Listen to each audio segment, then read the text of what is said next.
Hi everyone, so you're welcome. This is another episode with the Fred Effect. This is the biggest study abroad content platform as an African. Over here, what we do is to share ideas and information on how to go about the study abroad process. So let us know which country you're tuning in from. We stream every week, on Sundays to share with you ideas and information on how you can go about your study abroad process. I'm trying new gadgets out, so let me know how it sounds and all that. And you can also type your questions in the chat. So we are live on Facebook, the Fred Effect platform, the Fred Effect Facebook page. We are live on YouTube, on the Fred Effect YouTube platform. That is the biggest study abroad content platform. We are live on X as well. We are also live on Instagram. And right now we are live on TikTok as well. So today we are discussing the study abroad process and how you can get admission and scholarship. So I have a friend who is studying in the US on a full scholarship. So I invited him to share his experience, his journey, how he went through it. You might be interested in the program, he's studying. You might be interested in the school he applied to and how he was able to get admission and scholarship as well. So stay tuned in, share, let somebody also benefit from the ideas and information we share on this platform. If you click on the like button, it's actually free though, but that is the best way to support the work that the Fred Effect team does as well. So do me a favor by clicking on the like button, share so that other people can join in. So I'll bring my guest on and then we get started. Hi, Prince. Thank you for joining me. Hi, Fred. Thank you for having me. Great. So it's been a long time coming. We've been planning this along the way. So I'm glad that you finally made time to join me. So let's start with a little bit of introductions. So for most people, most of my viewers seeing your beautiful, your handsome face for the first time, please introduce yourself and let's get going. All right. Thank you. My name is Prince Asamoah from Ghana. And I want to start with senior high school. Myself and Fred were in the same school, right? And then from there, I went to Kwame Nkrumah University of Science and Technology to pursue business administration. And after that, I came to the United States to pursue community and economic development. That's my first master's, and currently pursuing my second master's in applied statistics and decision analytics at WIU. Wow. So for those who do not know WIU, what's the full meaning of the university? Western Illinois University.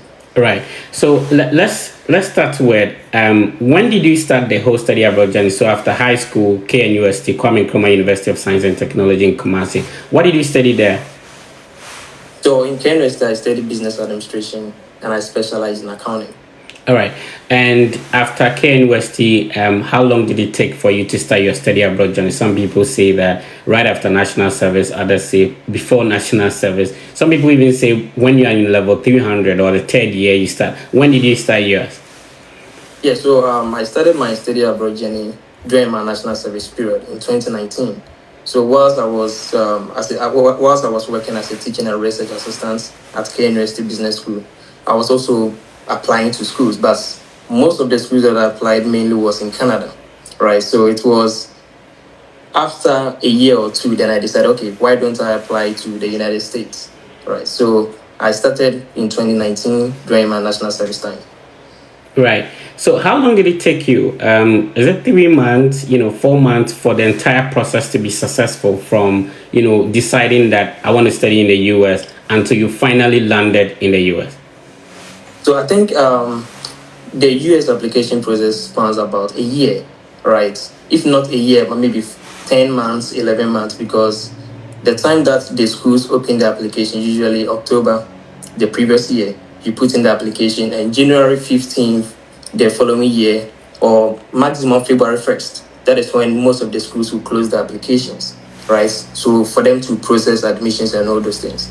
So in about March, April, that is when admissions and funding decisions are made, right? And then you process your I-20. It will come, you go for a visa interview around maybe June, July, August. Then you come to school August. Yeah. So it is about a year journey, but it is something that is worth experiencing. Right. I'm going to ask you how many schools you applied to so that people watching us could also take advantage of it and, the programs you are applying for, you applied for. But let's talk about how has studying abroad changed your life? I think study abroad is one of the important decisions that I made in my life to study in the United States, because aside what most people would term as a good life, you also make friends across the globe, right? So previously, all my friends were in Ghana and maybe Nigeria, but now I have friends across the world, India, China, and those things. So it is very important to expand your social capital, right? So it is one of the most important things that I'm very proud of. And secondly, is the new environment that you experience, Right. right? So as somebody who intends to maybe broaden your scope and all those things, you have to experience different environments. The study educational system in Ghana or in KNUST may be different from that of maybe studying in the United States, right? So the professors that you have to interact, your academic environment, everything is different. So having that diverse perspective, it is really important to you as an international student. Right. So we are going to talk about the myth that studying business do not come with scholarship. So you studied business in high school, and K University. Yeah. What did you study in K University? So in KNUST, I studied business administration and I specialize in accounting, as I said earlier on. And most people, I think, as we said, it's a myth. It is not really the fact, right? There are a lot of schools, thousands of universities in the United States that will offer you funding and admission. All right. So based on the criteria that they set and how strong you put in your application. So it is not factual that if you study business, you're not going to get admission, or you have to write GMAT, GRE before you get admission or funding. It is not really true. Right. So we'll go to the schools you applied to. So please pick your pens and papers. And Prince is going to mention the universities he applied to. If you're interested in the programs, so that you can also apply. My name is Fred. You are still with the Fred Effect. This is the biggest study abroad content platform. We do this and every Sunday to share with you ideas and information on how you can go about the study abroad process. To support the platform, please do me a favor by sharing, subscribing, following, and also liking, so that other people could see the good stuff we share here. So we are currently live on the Fred Effect Facebook page. We are live on YouTube. We are also live on X or Twitter. We are live on Instagram, as well as the Fred Effect platform on TikTok. So Prince, let's move on. So let's talk about the universities you applied to. You're going to take them one after the other. Did you apply to only one university? How many did you apply to? I think I applied to about 7 universities, right? But I may not be able to recall all of them, but I remember I applied to Ohio University. And in Ohio University, I applied to public administration, right? So I applied to Ohio University, and I also applied to Western Illinois University. That is the current school that I am in right now. And I also applied to Western Michigan University, University of Delaware. I think so, yeah. Right. So applying to 7 universities, somebody may wonder, like, how much did you spend on this whole process? So did you get application fee waivers? Did you have to pay application fees for all these 7 universities? So some of the universities offer free application, and others you have to pay. I remember I applied to University of Delaware. It was, I think, $100 or so, right? So, and then right after everything, I only got admission. They told me that the department does not have funding, right? So it means I've invested my $100 in a venture I am not really going to benefit from. And also remember, I also applied to WIU for free. But then Western Illinois University was doing that application fee waiver, so I applied for free. And fortunately, and that is. I think what we have to give a shout out to Olivia on that one. Olivia went to Urban University. Olivia is the one who brought up Western Illinois when they were waiving application fee. Shout out to Olivia. So I remember that you created a WhatsApp page for us to put in the application and those things. So I think those pages are very helpful, especially if I had not joined that page, I wouldn't have gotten that information that Western Illinois University was applying for free, or are giving students to apply for free. right? And that is actually the school that gave me the full scholarship. So you may not know. Yeah. So you applied to the current university that gave you the full scholarship for free, and yet For got free. full scholarship. The ones that you paid application fee for didn't give you the scholarship, and some even denied admission. Fortunately for me, I didn't get any denials, Okay. but most of the schools that I applied to that I invested money into, I didn't really get full funding, Yeah. right? So I remember But Ohio I University. remember, I remember during my time, I had interview with Ohio University, and they gave me partial funding, right? But WIU was the school that gave me the full scholarship. Even though there was no application fee paid. So people think that once a school is waiving application fee, and hopefully Fred shares it, a lot of people are going to apply. So it reduces the possibility of you getting in, and even let alone the scholarship. In your experience, what do you think? I think this world is already competitive, right? But what you have to do is you have to put in a stronger application. I don't think there's any school in the US where you only be the students applying. Of course, there are going to be other students from different countries, perhaps even with a better GPA than yours, right? But what you have to do is, if you are writing a statement of purpose, you have to write it well. You have to communicate your intentions and what you are going to do after your education, the impact that education will bring, and how it's going to benefit your society, right? So these are things that I think students or prospective students must have in mind. Regardless of the numbers, you have to apply, because after all, you're also competitive. You may be selected among thousands of students. You may not know. So you have to apply. Yeah, I love the fact that you say this life is already competitive. So what it means is that, notwithstanding whether you are paying $100 or $200 for an application fee to a university, a lot of people could also afford that same application fee. It doesn't. So when there is an application fee waiver, please take advantage of it. And that's exactly what Prince did. And we are talking now. He is in Illinois. Western Illinois University. And thank you to a lady. She did us a favor by typing the names of the schools Prince mentioned. So I'm sharing on the screen. Aringo, thank you on YouTube. I appreciate that. So you said Ohio University, Western Illinois University, Western Michigan. Aringo, you didn't get this one. So Western Michigan University and the University of Delaware. All right. So Prince, moving on, in terms of amount you spent, the finances that went into this process, after getting here, you think it's worth it? It is more than worth it, right? The experiences, the opportunities, the financial freedom that it gives you.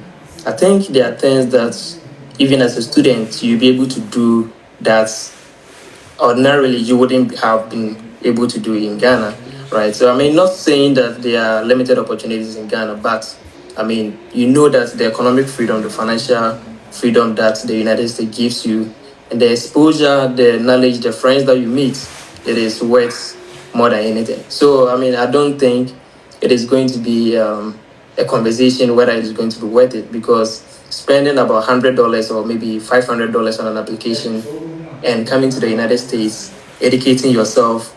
And most of these schools, even if they after they give you funding, they will also give you monthly stipends, right? So even their monthly stipend is even more than the combination of the amount that you spend on the whole process, right? So I think it is worth it, and I would encourage everyone to put in the application. All right, so I'm going to ask my next question, which is what ignited your interest in studying abroad? You are done with high school, you're done with university, you're doing national service, you're okay. So why would somebody want to study abroad? But before that, later on in the show, I'll be sharing the link so you join us live in the studio. Are you applying to Western Illinois University, applying to any university in the US or any country? Do you want to speak to Prince? Wisdom is not the monopoly for one person. So, I'll bring you on so you interact with Prince one-on-one. So, Prince, being in Ghana, you're doing your national service. Great. What ignited your interest? Like, why did you think that studying abroad is something I want to do? So even before I graduated from Kenya University, I was writing ACCA, right, the Association of Chartered Certified Accountants. And whilst in Ghana, I was even registering for exams in pounds, right? So because I knew I had this goal of working, studying abroad, right? So immediately after school that I got to meet you, the group that you created, I was like, okay, then why don't I try? Because that has always been my goal, to study abroad and also seek for opportunities outside. So you earlier mentioned that you were focusing on Canadian schools. So what was the change of mind? Why did you now decide to focus on US schools? Was it expensive applying to Canada? What was the issue? So I think I always tell my friends that this was God's direction, because I remember I was having conversation with you. I applied to Memorial University and a lot of universities in Canada, but during the visa process, they will deny my application. So right during my national service time in 2019, my Canadian visa was denied, right? And I didn't give up. I applied again in 2021. It was denied as well. And that same 2021, that is when I went to the United States Embassy to apply for the student visa, and that was approved, right? So I think it was God's direction for me to come to the US. Probably maybe Canada is not where I have to go and study, right? And when I came to the United States, talking about opportunities, when I came, I got the Canada visa, I think 10 years, right? So, and I've been to Canada. I was in Canada December 2022. So, these are parts of the opportunities that you will get as an international student in the United States. All right, so we are here still on the Fred Effect platform. Please subscribe. Click on the like button. It's absolutely free, and that's the way you can support the work we do here. So, please click on it. We have over close to 500 people watching us across our platforms. So, please click on the like button. Click on the love emoji. I would really appreciate it if you do that. Thank you so much. So, okay, so I want to pick some questions real quick and then we can move on. So Abdulma is saying, I see you, Junior Kem. Okay, so that was your nickname back in high school. Do you still keep it? Yeah, that was my nickname, Junior Chemical. All right. Naftali is watching us from Ghana. Thank you for tuning in. And then, so this person, Ni Mama Boy, is asking a very good question. He said, please, you have your first master's degree. Why a second master's? And the second question is, why are you moving from a master's in a supply chain management to MSc in communication? Okay, so let's pick the first question. You have your first master's from the same university. Why a second master's? Yeah, so I think whilst you're a student, you have to also assess the job markets, right? The demand and what employees are looking for. So as I said, my second master is in applied statistics and decision analytics. So business analytics, big data is what is currently moving the business world, because a lot of these companies are dealing with millions of client data, right? So whilst you have the opportunity to be in school, before you go to the job market, why don't you abreast yourself with what current employers will be needing, or what is going to make you more competitive in the job market? So I realized, okay, as a someone who is business experience and all those things, having analytics second master is going to be very competitive for me, right? It's going to propel me to be above my peers. So why don't I do it? And also I got a scholarship from the WLU as well. So most people are paying thousands of dollars to educate themselves. So if you have this opportunity to study for free and also do a course that is STEM designated and also highly in demand in the job market, why don't you do it? So it is one of the reasons why I decided to do a second master's. Okay, awesome. So one thing I picked from what you told us is that you applied for a Canadian visa twice. Now you decided to switch it up and then apply to a U.S. Institution and for the visa. And when you got to the U.S., you now apply for a Canadian visa again, and then now you've been given like 10 years Canadian visa. So if you're watching us right now, it's okay if you apply for a visa, you get denied. Pick yourself up. It's not the end of life. Maybe you should change your story. Maybe you should switch it up. Maybe you should apply for a different school. And I'm glad that Prince is sharing. Okay. So my camera. All right. Let's see. Mm-mm.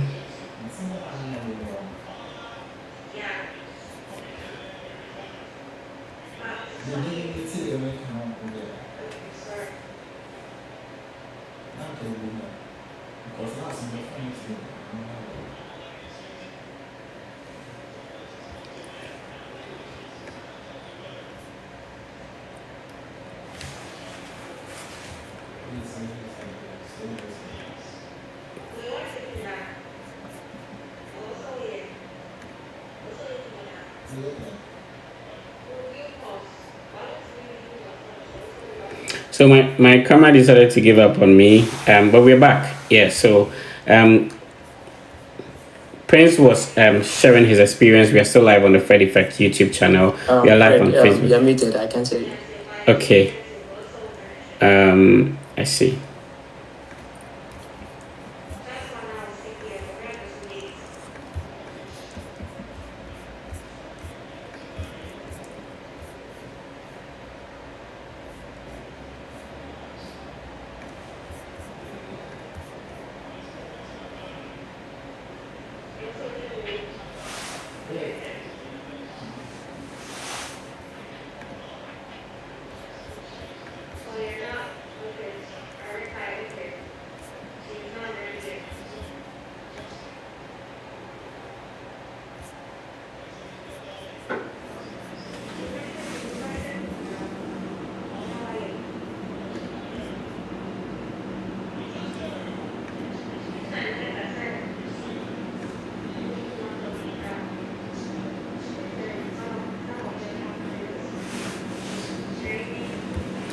Okay, Prince, can you get me now? Yeah, I can hear you now. All right, great. Let's move on.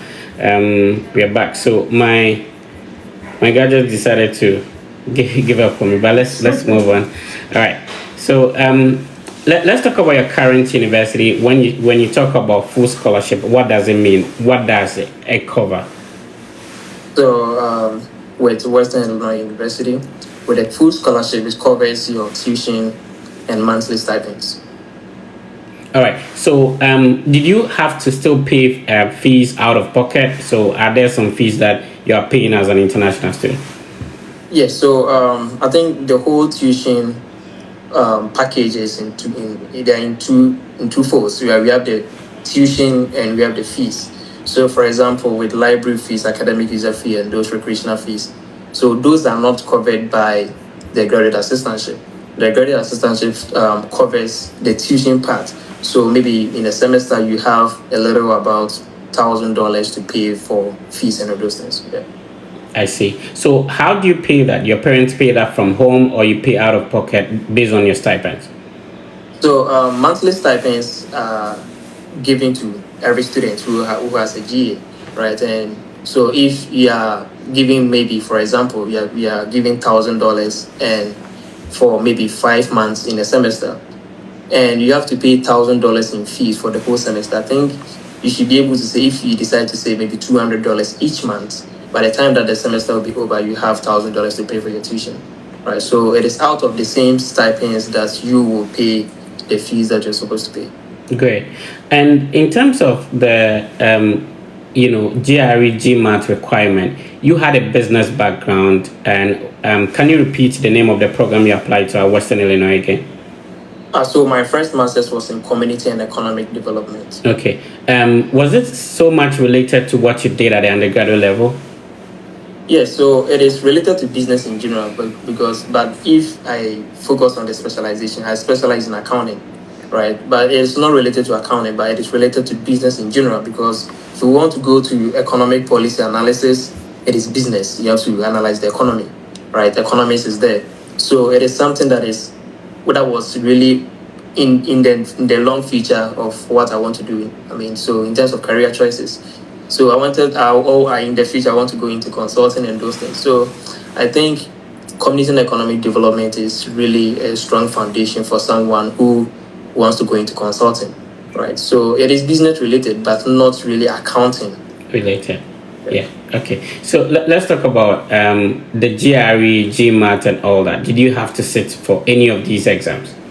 No, I didn't write GMAT or GRE. It is just the normal application, your transcript, your certificates, then you write your statement of purpose, get recommendation letters, and those things. That's it. And why didn't you sit for it? Because a lot of people think that writing the GRE, GMAT, or TOEFL, IELTS will give you, an upper hand. I think it depends on the requirement of whatever program that someone decides to apply to, right? So if the program requires that you have to have a GMAT or GRE, then I would encourage that individuals to apply to go and write the GRE or GRE before putting the application. But if it is not a requirement, why would you go and spend the time and money to write something that is not even required, right? That money that probably you use for GMAT or GRE, you could channel that money into applying to so many other different schools, right? So if it is a requirement, I would definitely encourage such individual to write because it is going to increase their chances per the requirements of the program. But if it is not a requirement, why would I write it? Share with us what actually did the magic for you, because going to apply for a Canadian visa means that you were able to gain admissions and scholarships into Canada, and you were also able to gain admissions and scholarship into the US. None of the applications you made, none of the schools you applied to denied you an admission. So what is the magic? Why other people are getting denials, you were able to get into all the schools you applied to? What is your secret? I think it is not really a secret, but you have to put in the stronger application. When I talk about stronger application, right? So, for example, if I want to go into consulting, economic policy analysis, then maybe community and economic development is for me, right? And each program has their own requirements. The number of recommendation letters that you have to get, the GPA requirements, and those things.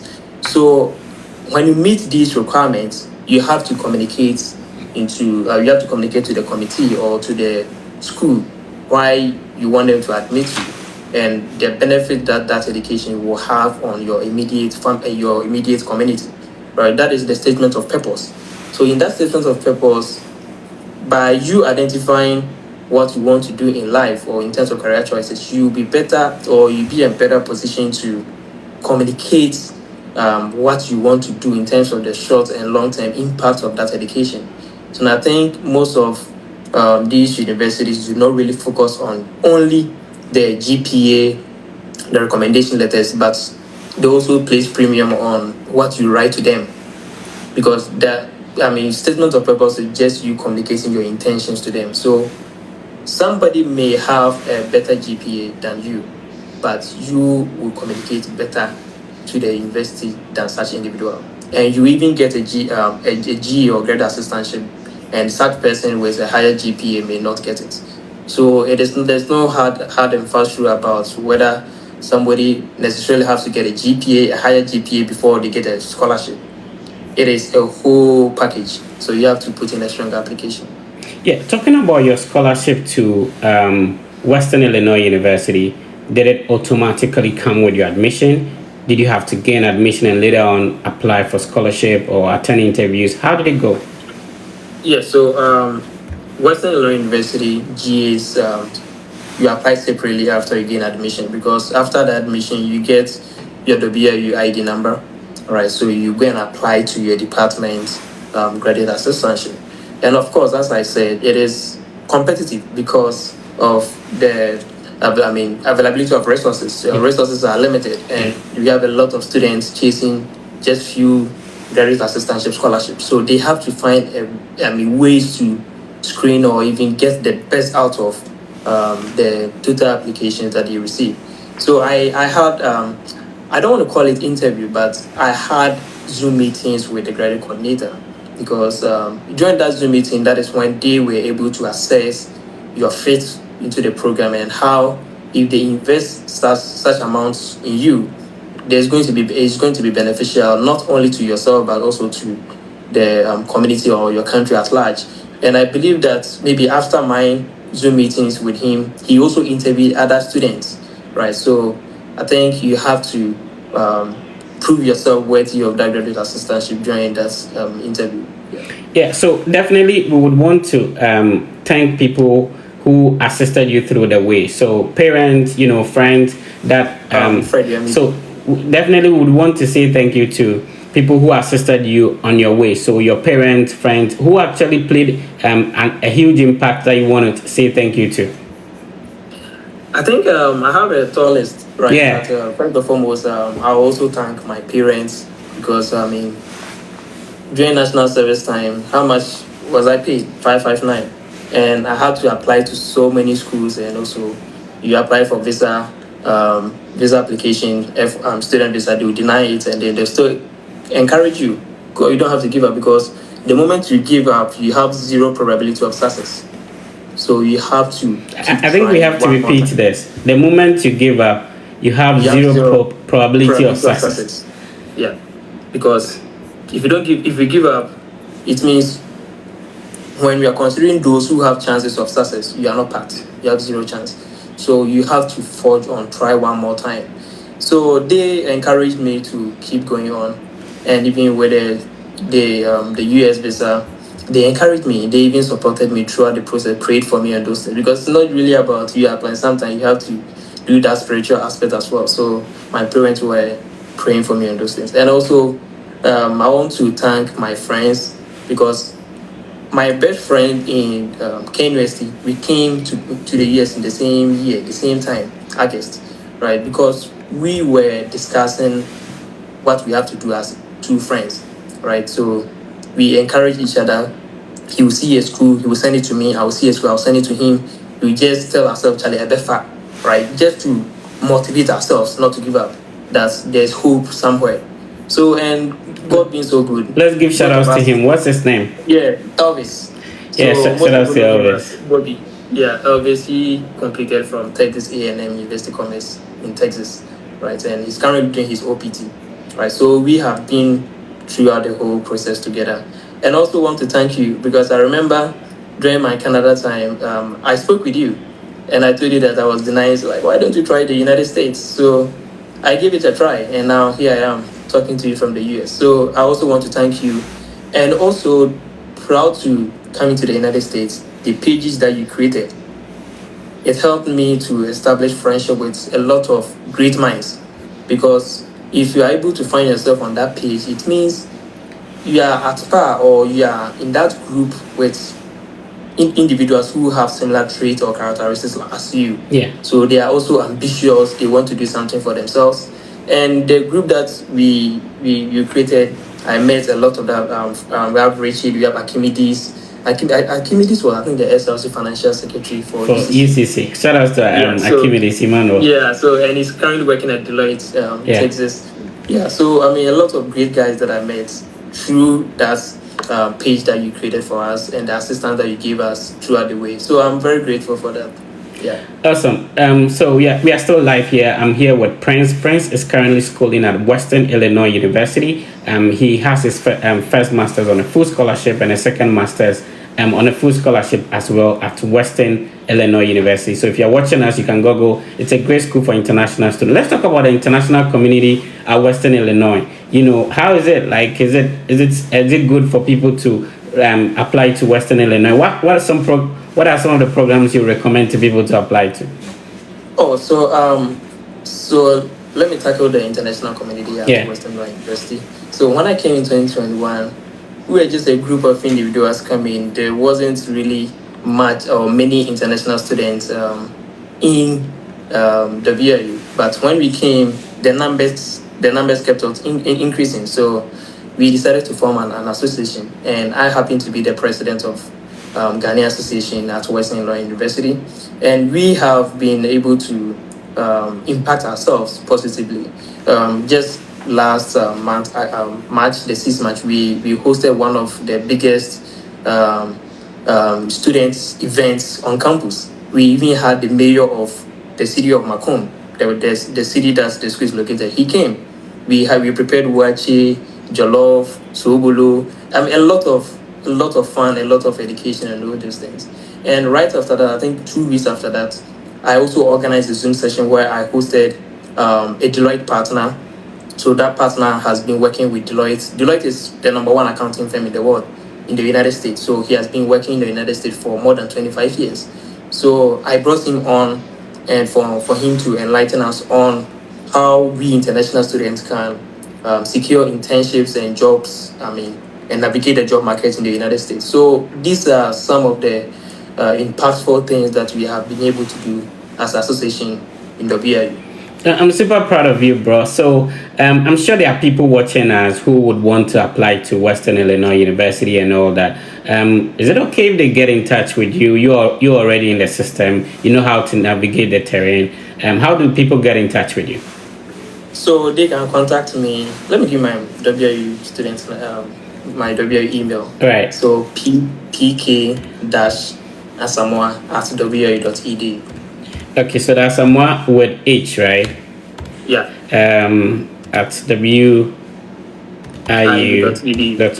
So I'm putting people are going to really flood your your email. So I'm going to put Francis' email address on the screen, and you can get in touch with him, especially if you're interested in applying to Western Illinois. I'm super proud of you, bro, and I'm glad that the conversation we had on phone materialized, and then now it's bearing fruit and all that. And I'm super happy for the impact you're having on other people's life, especially Western Illinois University and beyond. So I'm glad to have you on. You are still live here with a Fred Effect.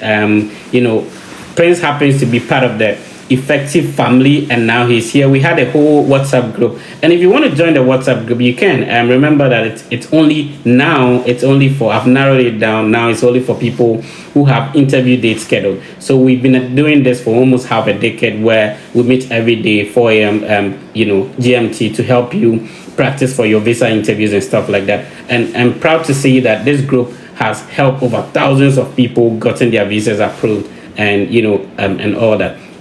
So Prince, moving on, let me see if I can put the email on the screen so other people can get it. Let's see if I can do that. Prince, let me know if this is correct. Is this correct? Yeah. Okay, so if you want to get in touch with Prince, this is how to go about it, and then he'll be happy to respond to your email. Later on the show, I'm going to share the link. You can join us live, talk to Prince, and ask him your questions. So what has been your best experience as an international student since you came? I think that exposure, because nothing beats exposure. You may have best or whatever education that you think you have, but the exposure is priceless, right? So you get to meet people with different perspectives, people with different experiences. You meet big men, right? So coming to the United States, that is why I was able to connect with Deloitte partner. It's a big man in Deloitte. But if I were to be in Ghana, probably I wouldn't be able to meet him. But I came to the United States, went to a conference in Louisiana last summer, and I met him. And from there, we've been very close, and he's mentoring me, right? So these are one of the experiences that I'll never forget, because you cannot buy it. You have to experience it yourself. And also the travel experience. So I remember coming to the United States. That was one of the major flights or my plane experience, right? So, but now you fly across everywhere. So you go to Canada for the Christmas vacation. But all these things are made possible because I decided not to give up, and I came to the United States. All right. So all right, so we are going to talk about which has been challenging for you: the weather, the food, the accent, and if you have an American accent at the moment. So Aaron is joining us. Shout out to Aaron. Aaron, great guy. God bless you, Prince. Super proud of you. Anne Akofa said hi, Fred. Hi, Anne. And then Nee is asking, Fred, how can I join your group? So Nee, what happens is that the group is currently only for people with interview day schedule. So if you want to join, you send me a private message on Instagram, and then I'll be happy to add you. So Elvis is saying motivation, thanks, Prince. Until we get there, we rest now. So Elvis is my best friend that we've been through the whole process together. All right, so he's watching me. Yeah. All right, somebody's asking, is it too late or early to apply now, or we have to wait until October? So is it too late to apply to Western Illinois at the moment?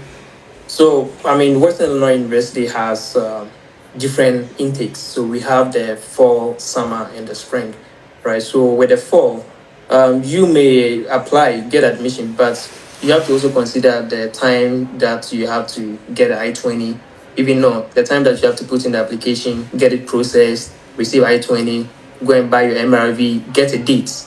By the time that you get it, will even be past August. So you can try, but they also have the spring intake where you start the academics term in January.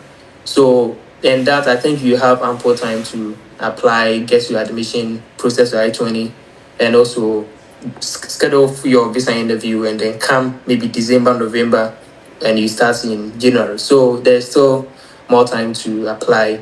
I mean, based on the academic intake that you target. Right. So, what was more challenging for you to adapt? Is it the weather? Is it the food? The accent? People complain that when they go to class and they speak, the professors do. What has been your experience? Eh, that is true. I mean, starting with the language, sometimes you say something and it's like, come again, sorry, what did you say? And you have to speak like them for them to hear what you are trying to communicate.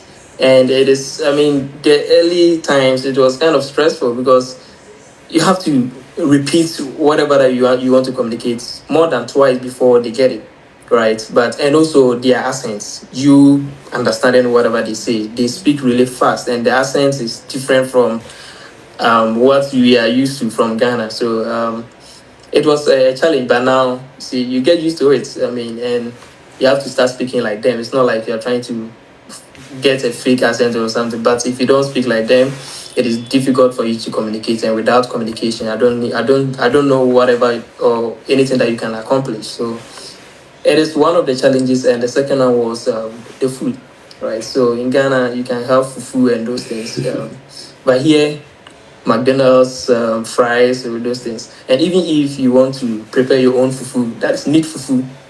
Neat fufu is different from, you see, the pounding fufu here, so it's also a challenge. And so it is something that it is an experience. So you have to come and experience it yourself. It is good. Yeah. Yeah, I'll ask you about the culture shock, but my brother, watching us on Facebook, Precious John, is asking Prince, did you work on transcript? Did you evaluate your transcript before you were given admission at Western Illinois? No, I did not. All right, so there's a second here. So, shout out to Ibrahim De Morgan. I don't know which year did you graduate. Let's know. I think he was my mate. 2013?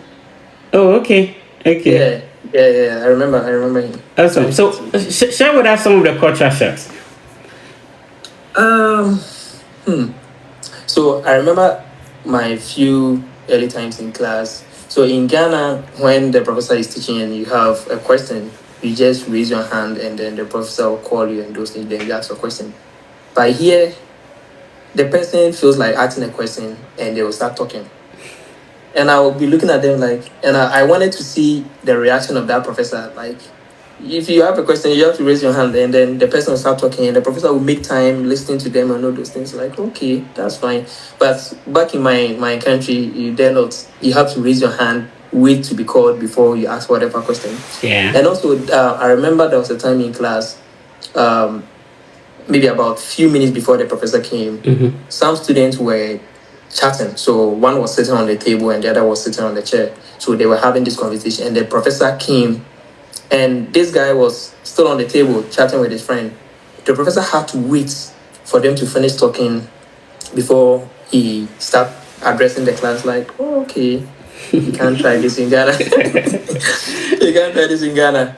Yeah, so these are, I mean, things that you find different here that I think you learn.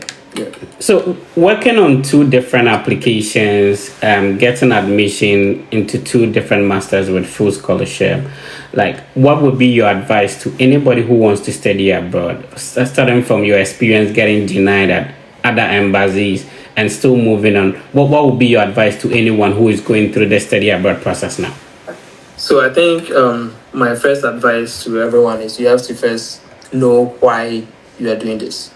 Because if your why is not that strong, you if you know that what you are pursuing, the cause that you are chasing, it is really important to you. You have to forge on, even with denials. You have to keep going, right? Because I know people who have been denied 4 times and they got their visa on the fifth attempt, right? But what if they really gave up on the fourth attempt? They wouldn't have any success. So my first advice is you have to define why you are doing whatever you are doing. You have to keep going. And my second um, advice is you have to sacrifice, because I remember during my national service time 2019 I had just 559 to deal with, and during from this 559, that is, I have to get money to pay application fees, service fee $360. That is not cheap money, Yeah. right? So doing a national service and paying service fee $360, and also your visa MRV and other things that you have to spend money on. It means you have to make huge sacrifice. You have to sacrifice and your current satisfaction or comfort for something that is going to be more beneficial in the long term. So you have to know. First one is you have to know why you are embarking on this journey. If you know that it's going to impact yourself, it's going to impact or change the lives of yourself and also your family, you have to do it. If it's not really worth it, then that is when you can easily give up. And secondly, you have to sacrifice. Without sacrifice, I don't think anything can be accomplished. Yeah. A lot of people. Okay, go on. And then the third one is you have to also be willing to learn, because you may think that you know the process and all those things, but somebody knows something that you are not aware, right? So you have to be willing to learn and do yes and master, because after all, when you come to the United States, you're just on your own. You're not going to Yeah. do yes and master. But if you are, if you are someone who is teachable, there are people who show you the way. As people say, you have to follow who know road. Yeah, so that is my advice. At this moment, a lot of people are preparing for visa interview. You have been to the Canadian visa application twice, and you got your visa approved on the first attempt at the U.S. embassy. What worked out for you in terms of your visa application? Is it your school? Is it how intelligent you are? Was it how you dressed? What actually worked out for you during your U.S. visa interview? I don't think it is my school, and I also don't think it is intelligence, and I also don't think it is how I dressed, because people have more than these qualities, but they still got denied. But first thing first, I think you have to commit the whole thing to God. You have to pray, because sometimes that spiritual aspect is also very important, right? So when you satisfy that spiritual aspect, that is when you go to the actual work on the grounds. So you have to know specific or what questions that the visa officers will be asking and their requirements and what they expect from us. So, for example, if you know that okay, the visa officer may ask you why you are going to study in the United States, then you have to prepare a very credible answer, right? Something that is convincing, because the US visa interview, unlike other embassies, it is in person, face to face. So your ability to get a visa is after you convince the visa officer that you are worthy of that visa. So you have to. I remember you shared some transcript with me. People who have gone for the visa interview, the likely questions that they were asked. So if you have this transcript, you are able to map it in your mind that okay, when I go, the visa officer will ask me, maybe what am I going to do in the United States? Then you say maybe we are going to pursue this program and that and that. Then why you are going to pursue this program? After your study plan, after your program, what next? What do you intend to do? So, and how you're going to fund your education. So if you're able to map these questions down, that it is likely that they will ask you these questions, then you have to find your own answer, because your situation is different from any other person's situation, right? So maybe the question that you ask Fred and the answer that Fred gave, I don't have to copy it. I have to come up with my own specific, unique responses, right? And you have to just be confident, because in the United States, the Americans, they like eye contact. Yeah. When you're communicating to them, you have to look them straight in the eye, right? But in Ghana, it is somehow different. We have to just look at somewhere and those things. But that confidence, composure, and you have to look straight into their eyes, and whilst you're communicating, you relay the points and all those things, and you commit everything to God. So that is what helped me in getting the visa approved. Right. So we'll talk about, if you remember, what questions you were asked and your responses. I think is going to be super helpful to those who are actually preparing for their visa interview. So if you are joining us, you are now late. And remember, this session will still be live on the Fred Effect platform. So on YouTube, it will be under the live session. On Facebook, you can watch it later on. And Prince has shared a lot of inspirational ideas with us that would really help you. The schools he applied for, the programs and all that you can also tap into. And later on, I'll be inviting you to join us and talk to Prince one-on-one. So Prince, let's talk about, if you do remember, what questions were you asked, and how did you respond to them? So I remember, that when you're going to the embassy, you have to form a queue. You enter, they will arrange your document for you, your biometric. So when it was my turn. The visa officer was, I don't know whether she was typing or doing something else. So I went there, greeted her, good morning, and she responded, good morning, how are you doing? I'm good, thank you. And then she asked me to pass my documents to her. I did. And then she asked me that, oh, I can see you are going to Western Illinois University. So I followed up from what she said. Okay, yes, I'm going to Western Illinois University to pursue my master's in community and economic development. That's I'm going to specialize in economic development, right? And then the next question was, how are you going to fund your education?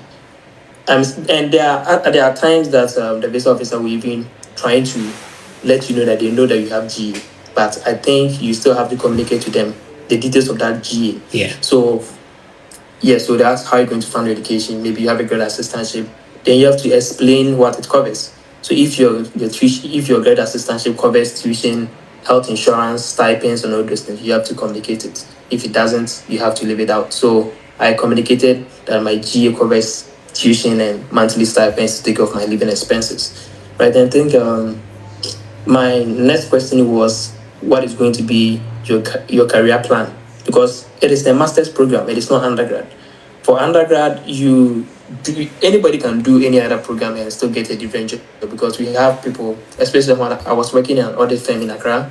My supervisor he did, I think, chemistry, and he's an auditor with the ACCA, he's a chartered accountant. So with undergrad, it prepares you for the job market. But for masters, it helps you to specialize in whatever field that you are going to do. So especially some people pursue MBA because it's going to help them take up a higher role in their job, right? That managerial acumen, business acumen, those things are very crucial and important. So she asked me, what is going to be my career plan? Then I told her, okay, my long term or short to medium term career goal is to be a consultant, right? So, and then I work for this company. I work in the consulting department, right? So it is going to be very helpful to get this knowledge in economic development, so that when I come to Ghana, I can contribute significantly into the economic development of my country, right? So these are, and they also asked how many schools that I applied to. Then I mentioned the schools, and I also added that I wasn't denied any admission. So the reason I added that was, I wanted the visa officer to know how competitive I am, because any other country wants the best of students in their schools, right? But if you thought the visa officer, oh, maybe I applied to 5 schools and 4 denied me, it is not really a good thing to say, right? So you have to put your best foot forward. So that is what I said. And then she took my transcript. She was glancing through my transcript and then gave it back to me, right? And then she said she has recommended my visa for approval. So at that moment, I didn't hear anything again. I was just so happy. So I didn't even hear whatever she said. Then she took my visa, no, she took my passport and then asked me to come for the visa the next day. So I think during that time, COVID time, that is when they approved the visa and then you come back to the embassy for your passport. But now I think maybe the process is different. Yeah. So that is what's happening at the embassy. Right. So, to anybody who has ever been there, been refused a visa, what would be your advice to such an individual? Any encouraging words? Yeah, so the first one is, after the visa interview, if you are refused, they'll just give you a white paper, And this white paper is the generic response stating the law and that you don't meet the requirement and those things. But the proper analysis or Yeah, so, introspection so have to do before with, let's make it clear. So that is called a 214B document. And yeah. my suggestion is that even if you've never been to the interview before, you can easily Google this document, the 214B document, see the reasons the US Embassy gives in denying people visa or refusing visas so that you can prepare against those reasons when you're going. Kindly continue, please. Yes, so when you come home, you have to also do a deeper introspection about what's happened.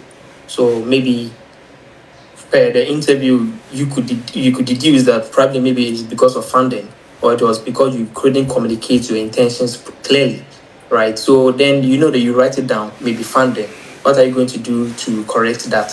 Maybe you are going to apply to more schools, or going to apply to schools that give more funding to students, right? Or maybe if it is communication, you have to work on that. If this is, you have to define what you want to do and then communicate it clearly for the visa officer to understand.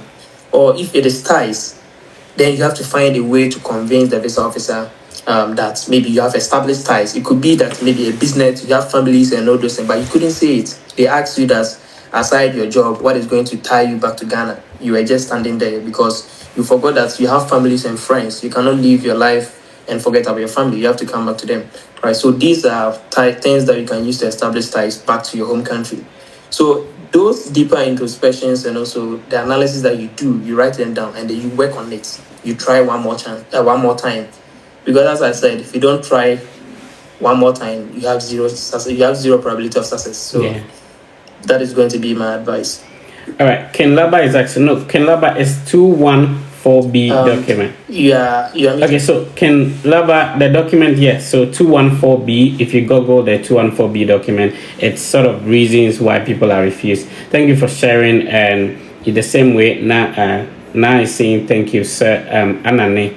Now is saying, Prince, thank you for the information. Now, Jama, let's know which country you're watching us from. So you can put in the request. I shared the links on the various Fred Effect social media platforms, and then you can click on it. I'll be happy to approve it. So you interact with Prince one-on-one. So this question is super important to me. Given the information you have now and the ideas you have now, if you were supposed to start the study abroad process now, what would you change? I think what I would change is I have to be very, very strategic in the approach, because I remember that I wasted so much money on schools that they don't even have funding, and I didn't know, right? So, but what that commitment or that money that I wasted, I wouldn't say wasted. That I applied, I used in the application. What it taught me was that before you put in the application to any school, you have to send a code email. This code email helps you to establish contact with the graduate coordinator, the department chair, or whoever is in charge in that department. So you let them know your intentions to apply. You ask specific questions that you want them to respond to. If it is funding that you are interested in, you ask about funding. So they'll come and reply. Maybe some schools will say, oh, maybe because of one or two reasons, we do not have funding for this academic year. Then you know that this school is not going to give you funding. And then you have to decide for yourself. I'm not going to spend $100 on a school that will only give me admission without funding. And you go to another school. And you also have to keep a list of schools that you are interested in. I remember that most of the schools the link was shared on the page. And then you have to email and filter out the schools that have funding or that fit your career aspirations. So if, let's say, you come across 20 schools, you can't apply to all 20 schools because it's going to be expensive, right? So with the limited resources, what I would do if I had that opportunity would be that I'll send these code emails, schedule Zoom meetings with grad coordinators, and then so per the response that I will receive from them, then I will mark certain schools: apply, don't apply, apply, don't apply. I'll rule out all schools that do not have funding or that do not meet the curriculum or my career aspirations, and then I'll focus on schools that meets my career aspirations and they also have funding. Because after everything, if you have GA and you come to the United States, life becomes a little bit comfortable as compared to when you do not have to when you don't have GA and you have to pay this fees out of pocket, right? So these are some of the things that I would do. And I will also not be shy to ask for Zoom meetings, because I remember there was this school that I requested for a Zoom meeting. And during that time, I had very smooth conversation with the grade coordinator. She asked me about myself. I asked her questions about the course, curriculum, and all those things. But she was willing to give me a GA, but they did not have funding. So if they had funding, I would have also gotten another GA from another school, right? So you don't have to shy away from asking for Zoom meetings to get to know more about the program and how it fits your career aspirations, right? And also, some grad coordinators are even willing to review SOPs for you. I know somebody that the grad coordinator even reviewed a SOP for her because she was able to ask for interviews and then her guidance and how she can put in a stronger application, right? So these things are something that you have to take it seriously. And if I had to change anything, that would what I would do. Great. It's been a very insightful session, close to an hour. Prince, I really appreciate your time. And that has been very informative tips shared. Daniel is saying very informative session. And then Stephen is also saying, I've learned a lot. Yeah, sure. I'm also learning a lot from Prince today. And then Sam is saying, great tutorial. God bless you. So God bless Prince very well. That's coming from Sam.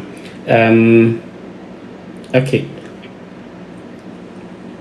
All right. So I'm going to pick people so that Prince can interact with Prince. How long can you still be with us? Oh, I mean, today is one of the free days, so all right.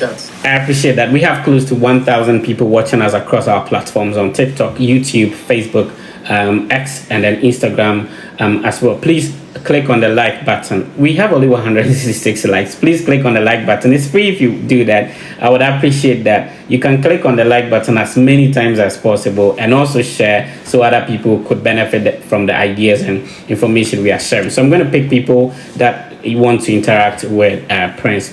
Kolapo, did I get your name right, sir? Hello, sir. I don't want to mispronounce your name. Can you please pronounce your name for me and then you go ahead? Hello, Larry. Can you hear me? Okay, I think Larry cannot hear me. Let's talk to Dennis Ajaman. Dennis, you need to have your video on before we can speak. Okay. All right.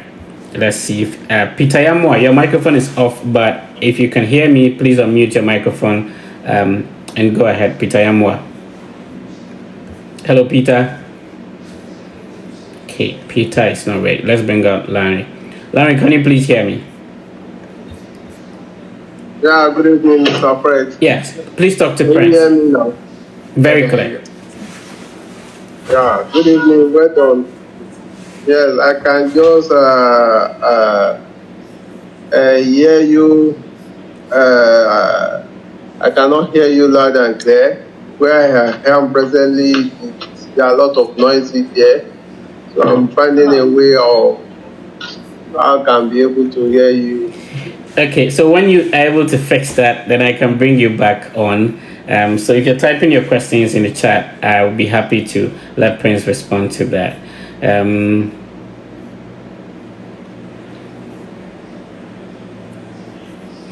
Prince, somebody is also asking, what program is Prince studying? Would you want to respond to that? Yeah, so I'm currently pursuing applied statistics and decision analytics. All right.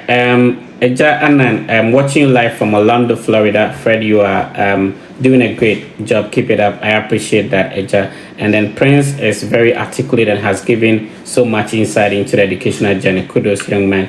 Thank you very much for tuning in, Eja from Orlando, Florida. Okay. So I'm trying to filter through the questions. Some is saying, great tutorial, God bless you. All right, let's see. Anna is saying thank you. And somebody's asking, or boy is asking, can we request via electronic mail an application fee waiver? So in your time, how did you get a waiver? So it was the school that gave the waiver out. So most schools depend on the situation. Some will decide, okay, maybe it is Thanksgiving Friday, so let's give waivers. It is Black Friday, let's give waivers to everyone who wishes to apply, right? But I have a different perspective and different thoughts when it comes to you requesting for schools to waive this application fee for you, because I remember the assistant vice president of the school told me that I wouldn't say bad. It is a very negative way that you communicate to the school, because if you say you can't pay $50 and they give you admission, will you be able to pay $7,000 a semester? So that is the basic logic, right? But if it is the school that is giving out application fee waiver code, then fine, you join. And there are schools they can even say they are having a Zoom session. Whoever joins gets this free waiver. So it is something that you do, and in return, they are giving you the application fee waiver code. But if you apply to request that maybe you can't pay the $50, they should waive it for you, will you be able to pay your fees when you come? That is the question, right? So it is one of the different thoughts that I have concerning you requesting for schools to waive it for you. Right. So Dennis is joining us. Dennis, which country are you joining us from? Hello, Mr. Fred. Yeah, which country are you joining us from, please?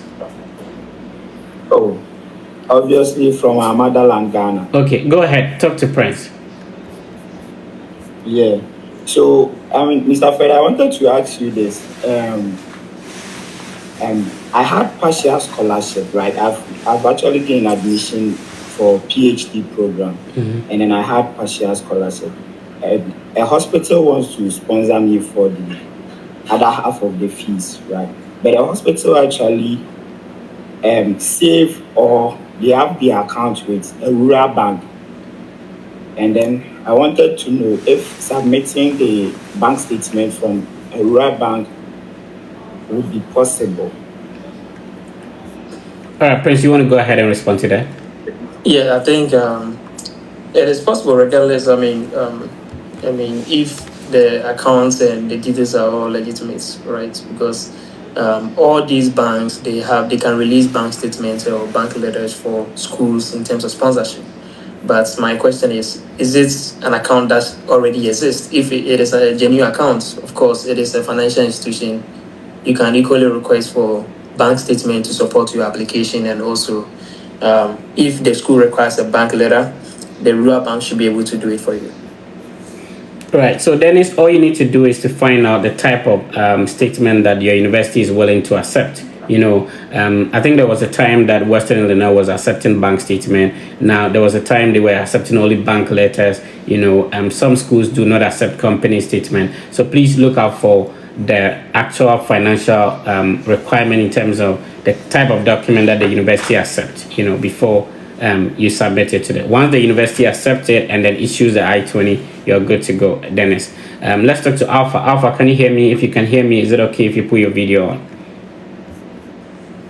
Okay, Alpha is not ready. Collins, please unmute your microphone and go ahead. Thank you for joining us, sir. Talk to Yeah.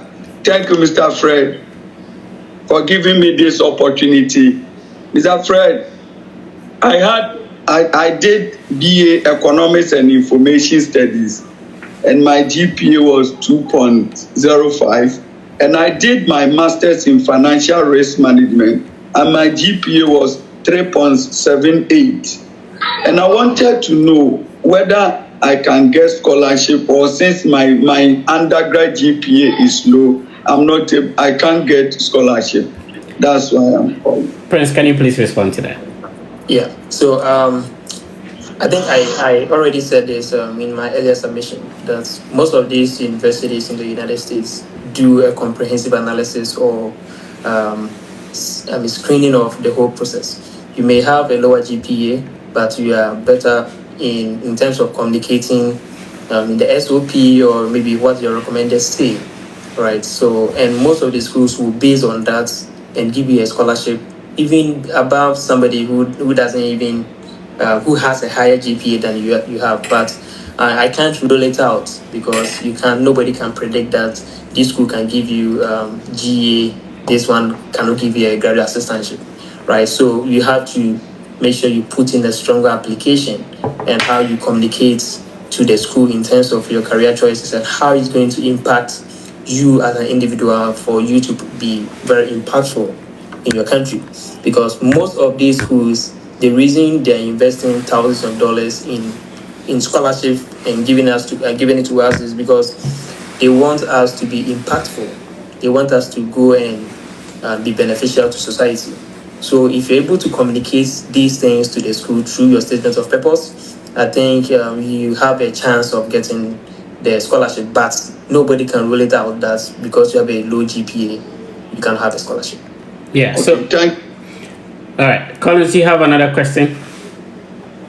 Your microphone is muted, Collins. Please unmute your microphone. I wanted to speak with you, but when I went to the page, you sent me some link, but I wanted to compare it through Momo. When I saw the number, I wanted to pay, but I don't know whether it's your number or not. So I wanted. You have to call and confirm. My assistant would actually confirm and then interact with you when the transaction is successful. You'll be sent a link and then we can schedule a private one-on-one conversation. So yeah, what Collins is talking about, if you need assistance, we've done this for over years, 5 years now, have a decade now. So if you want to interact with a Fred Effect one-on-one, unfortunately, the number of people that get in touch with me is a lot. So if you want to have a private one-on-one conversation, we can schedule and then we get to interact. So now, if you have questions, put in the request. I'll approve it. You speak to my brother here, Prince. Obo, you have to unmute your microphone and go ahead, sir. Okay, good evening from Nigeria. Good evening, Prince. Yeah, good evening.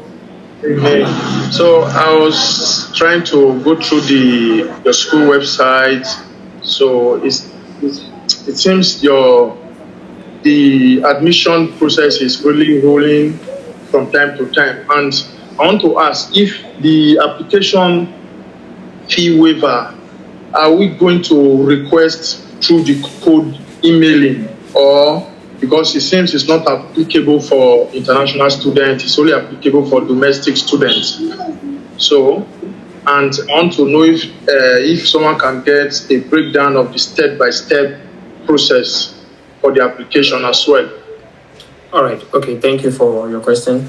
So earlier on, I mentioned that during my time, the school gave out application fee waiver code for international students, but now the waiver that they are giving is for domestic students.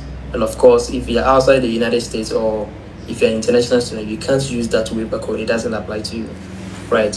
And I have my own reservation when it comes to you requesting for the school to give you a waiver, because one of my reason would be if you are unable to pay $50, will you be able to pay your fees when you come here, right? And you have to make that sacrifice. As I told you, during my time that I was applying, I was doing my national service, right? I wasn't paid any substantial money, but I had to save some money, savings, and put it in.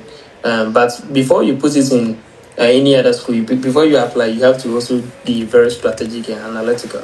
You have to know the schools that if you spend $100 on an application fee, you're going to have a better return, right? They have funding, and maybe you've spoken with the graduate coordinator, you've had emails, then you know that this school has funding. And of course, no graduate coordinator is going to promise you a graduate assistantship. Even if they know they'll give you the scholarship, they are not going to promise you, because anything can happen.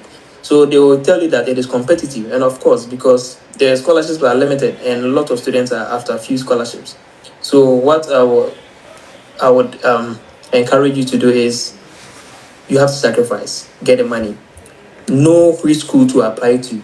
It may not be WIU, but there are thousands of schools in the United States here, right? So per your emails that you send or the Zoom meetings that you have the graduate coordinator, you'll be able to better assess which schools is it's a good fit for you in terms of funding. Yeah, Then you Tesla. put in the So application. And for the WIU, the step by step. Tesla. So if you have such category of visa, yes, you can switch. We can schedule a meeting and discuss And the this. program that you want to apply to, right? And then after that, you apply. In I think about 2 days after the application, they will send you an instruction on how to send your documents to them. You follow the instruction, they'll give you a WID number. Then you submit all your academic documents to them. And then the graduate school will forward your application to the department, because it is the department that gives admissions and funding.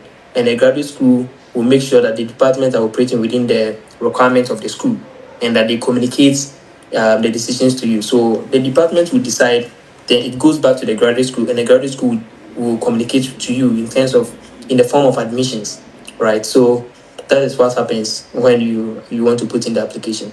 All right. So thank you for joining Obo from Nigeria. If you have another question, remember you can put in the request, but we want to give many people the opportunity as well. Prince, Boateng, your background sounds like some serious students at the background. Which unmute your microphone, so Prince, Asamoah with Prince Boateng. Prince, unmute your microphone. Which university are you now? Which university are you, Prince?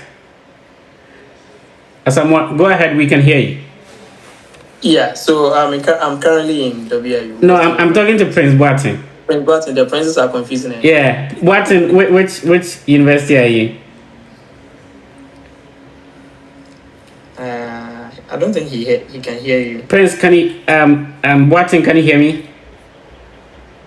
Oh man, we cannot hear you. If you could fix that, and we can bring you on. So now let's talk to Comfort. Comfort, can you please hear me? Yes, I can hear you clearly. Yeah, thank you for being a huge fan. You join almost all my live sessions. I appreciate that. Thank you. Yes, Fred. And so you have to give me a discount to have you one-on-one. You see that thing? You see that? Yeah, I understand. I appreciate that. Yes, I joined because I've always wanted to meet you. I think I sent I need your email, direct email, but I'm not getting it. So I please, if I can have in your Instagram your direct email, please. Yeah. So my Instagram is the same thing, the Fred Effect, across all the platforms, and I'm very responsive on Instagram. So you can message me on Instagram, and then I'll be happy to respond. Okay, thank you. Thank you. I want to ask Prince and Asamoah. Thank you, Prince, for your insight. I want to know, with a grade like 2.7, can you have a scholarship? Can I have a scholarship in maybe management aspects or leadership? Okay. And also, I need an advice. Because I hear most people say that going to abroad, you don't need to go and study courses like management, leadership, because they are not going to give you positions, So I want to know, somebody is convincing me that I should do health or maybe these vocational courses, but I need serious advice, Prince. I need serious and if possible, I can also get scholarship on that aspect, please. All right. So thank you for your questions. I think if I understood what you said, your question is in two forms. The first one has to do with 2.7 GPA and if you have a chance of getting scholarship, right? I think everyone has a chance of getting scholarship so far as you meet the requirement for a program that you wish to apply to, right? But I don't want to rule out the fact that you also have a chance, because as I said in my earlier submissions, the universities do not really consider only GPA. They consider a lot of things, right? Somebody may have a higher GPA, but is unfit to be a graduate assistant based on the person's career aspirations and how the person communicates the overall impact of that education, right? Because, the reason why schools are giving you thousands of dollars in school fees and monthly stipends, because they want to see some benefits of that education, right? So the only way you can communicate is through your statements of purpose, because you can't call the graduate coordinator on phone and tell him or her that you want to convince him why you are a good fit for that program. No, it has to be communicated through that statement of purpose, right? So that communication may even put you at a higher or better position to get a GA or a scholarship than somebody who has a higher scholarship but is unable to communicate clearly the benefit of that education, right? So that is my first point. And the second point is somebody convincing you to change courses because some are unattractive or do not really, you don't have better opportunities here. But I think my question is, you have to do a personal assessment. What do you want to do as an individual? Can somebody convince you to change your career aspirations because the person's analysis is that you do not have a chance? The United States have lots of opportunities. There are a lot of programs that different students are pursuing, and they are doing so well. Every one of us cannot be in the health industry. There are so many industries that are available, a lot of job opportunities. So you have to first identify what you want to do.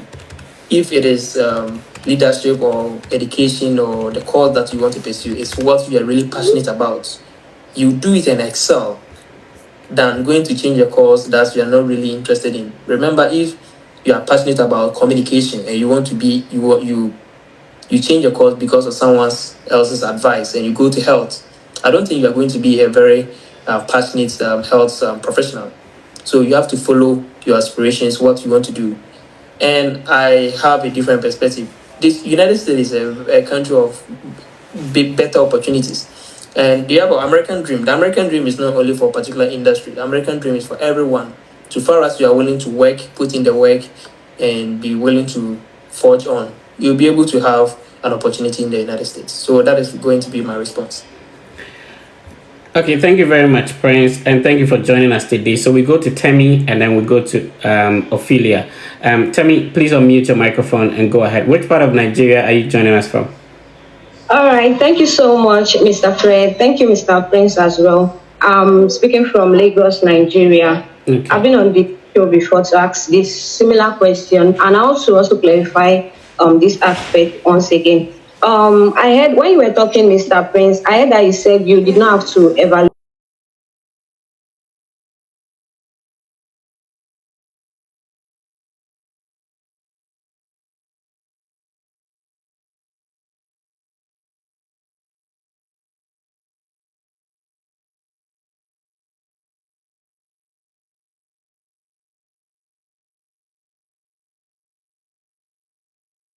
I have 3.7 on a scale of 4. So I just want to ask, do I have to still evaluate my transcripts? So thank you so much. Yes, thank you for the question. So I think the transcript evaluation is school specific, right? So if you are, so as I said, before you put in the application, you have to find out if the school is asking or asks everyone to evaluate their transcripts. So if, for example, if school A wants all their students to evaluate their transcript and you don't find out or you don't even read from their website, you apply with a normal transcript and you may not even get admission, right? But if that school, or for example, if school B says that you can apply, you don't necessarily have to evaluate your transcript, then you know that you don't have to spend, I think the worst evaluation is about, how much it is, about $300, $250, $300, right? So if the school says it is not a requirement, you can choose to do it. It doesn't impact on scholarship or admission. Then the decision is with you. But me, I will not spend $300 on evaluation that is not even required. I'd rather channel that money to schools that I think will even give me more chances of getting scholarship. Remember, the more you apply to schools, all things being equal, you have a higher chance of getting admission and scholarship. Yeah, so that is going to be my advice. All right, so tell me, there are a lot of schools: Ohio University, Western Illinois University. So almost all the schools Prince mentioned that he applied to. Remember, he didn't pay for evaluation. University of Kentucky, a lot of them. So you do not necessarily have to invest in evaluation. There is a positive side of the evaluation, but if you can't afford it, there are a lot of options for you. Tell me, thank you for joining. Thank you so much, Mr. Fred. All right, you're welcome. So let's speak to Ophelia now. Ophelia, you've been on for a very long time. I appreciate you. Please unmute your microphone and go ahead with your question, Ophelia. Okay, thank you for the opportunity to ask this question. Please, I have a bachelor's degree in mathematics and economics, and the GPA was not all good. I had 2.54 out of 4. And so I went ahead to do MEd in mathematics education. Then I got a 3.3. But in the course of my study, all I've done is coursework. Okay. All I've done is coursework. And I've been speaking with my professor, and he said I could still do a PhD with that. But I want to find out, in particular, Western Illinois, because you are from there. And maybe Fred too can also recommend some schools that I can apply to that would help me, like would accept my transcripts without any professional research. I've done some topics in research and I did well in those, but I haven't performed the professional research or a project work, even in my undergrad and my master's. Also, I also want to find out if you have applied to a school and you have not got any admission decision, and if you get admission decision now, this question goes to everybody. Those who have applied, those who have their admission, their interview date. How far is the interview date from? Like, how far is it now? Because sometimes I hear you can get an interview date even after 2025. That's the date that. Yeah. So, Prince, let me address the interview data and come in with the first question. Is that okay? Okay. Yeah, great. So, in terms of interview data, as I speak to you now, I know what is on the grounds because I, just like Prince mentioned, I have a WhatsApp platform which I help people to prepare for the visa interview. So as I speak to you now, it's quite unfortunate, and I have to be the one to bring this news that, it's around June 2025. That is not a problem. Now, if you pay the visa application fee and you're watching us right now, don't be scared. No problem. Schedule whatever date you see, whether it's in December 2025, January 2025. Please choose that date. Now, when you choose that date, you put in what we call an expedited or emergency request. And I posted a copy of a sample email that you can use, or a message you can use to request for the emergency. Remember, you need to pay your, your service fee, and you also pay, you also upload an I-20 to request for emergency. Now, when it is being approved, you have an opportunity to select a date in 2023, which will be favorable for your interview day. So it shouldn't be a problem at all. Of course, you also have an opportunity to go to a second country, a different country. I know people going to Eswatini, Sierra Leone, Cote d'Ivoire for their interview. So don't panic at all. Most important thing is secure the documents you need to work on the process, and you're good to go. So Prince, if you can tackle the second question, and then we pick Mr. Raf and Rafik. Yeah, so the question was you not having any research experience, but you're interested in a PhD, right? So it is possible. As I said, there are thousands of universities here in the United States. And then that is why you have to first have communication, or you have to interact with the university or the departments that you wish to apply to, right? So those code emails or initial Zoom conversations, you'll be in a position to ask specific questions. So, for example, if you only have courseworks and you don't have any research, there are some PhDs that they don't even require you to have a research done. They have to satisfy themselves that you meet the minimum requirements, and that's when you come, they will run you through research methods, guide you, give you a supervisor, and then at the end of the day, you'll be able to publish some papers, right? You do not necessarily have to have those research in hand right now before you apply. So you have to first have this conversation, because by just going to the school's website, I don't think you have a clearer communication in terms of what the schools want. But if you're able to send those code emails or have initial Zoom meetings with the graduate coordinator, you can ask specific questions, and then the graduate coordinator will answer and allay any fears that or concern, address any concern that you have. All right, let's talk to Mr. Raf now. Mr. Raf, please unmute your microphone and go ahead with your question. Prince is listening. Thank you, Fred, and thank you for this opportunity. And Mr. Prince, thank you so much. you seem to have a lot of inspirational words.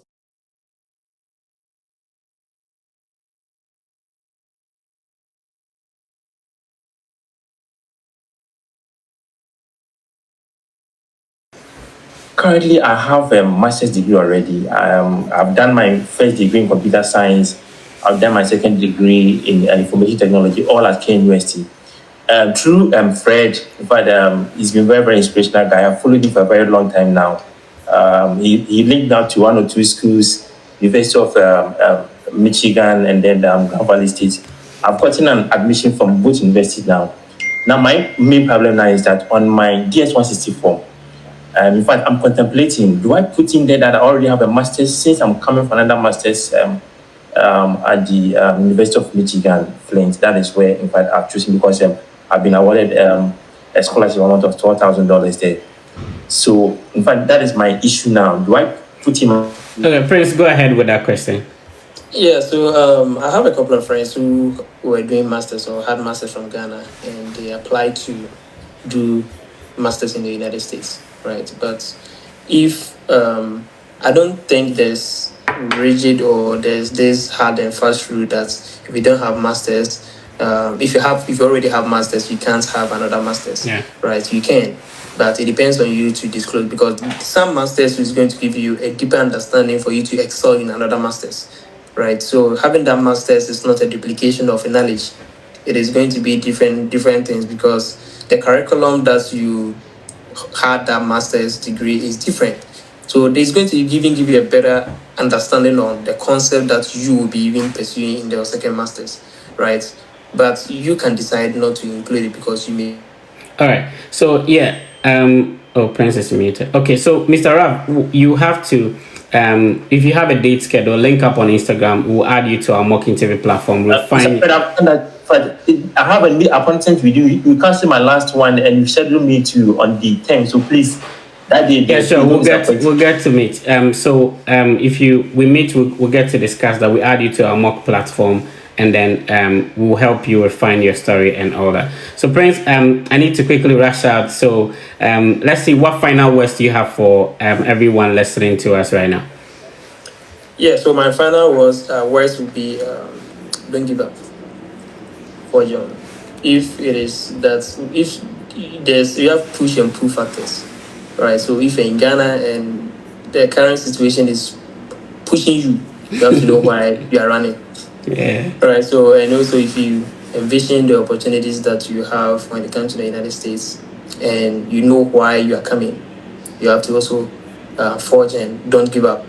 Right. So, and sacrifice, because what we are doing is like we are trying to jump a very tall wall, right? I mean, the difference between poverty and work is what we are doing right now, right? It can change your life. What we are doing, we may see it as just a conversation, but if you find yourself in the other side of the coin, you know the impacts. And yeah, so I would urge everyone to keep on, forge on, sacrifice, pray about the whole process, because some people can. I know somebody who went for the visa interview.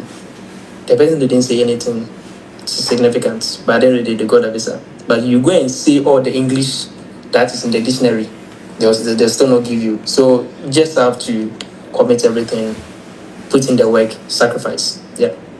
Great. Prince, I'm super happy and proud of you, what you're achieving. I'm happy to be part of at least a little part of your success journey, and I appreciate you for making time and pulling up today. If you want to get in touch with Prince, I shared his email. He's in Western Illinois University, president of the Ghanaian Student Association over the huge Ghanaian community. Thank you for pulling up. I really appreciate Prince. Thank you for having me, Fred. All right, so it's been another episode with a Fred Effect.